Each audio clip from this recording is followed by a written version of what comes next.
Start. हां. नमस्कार माझ्या बालमित्रांनो. माझे नाव पूर्वा संदीप लिगाडे. मी आज गोष्ट सांगणार आहे. भीम आणि हनुमान.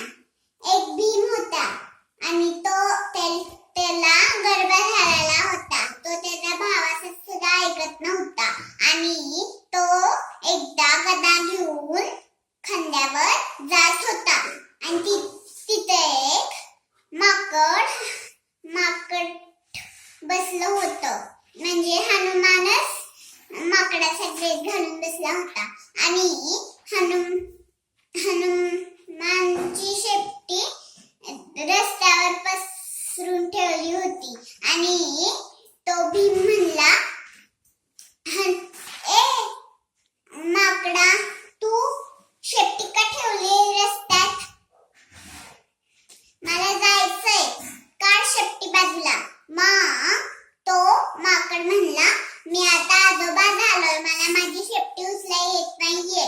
मग तो भीम उचलू लागला. काठी घेतली एकट्याने तरी सुद्धा ती शेपटी उचललीच नाही आणि त्याने गदा घेतली. मग ती गदा सुद्धा होती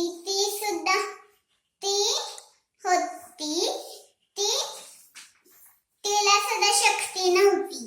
मग भीम म्हणला की, माकडा, तू कोण आहेस? मग तिथे एक हनुमान तयार झाला. मग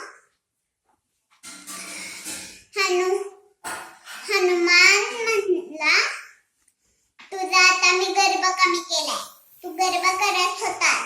मग तो हनुमान भीमच्या पाया पडला. मग भीमला म्हणला, भीम हनुमानच्या पाया पडला.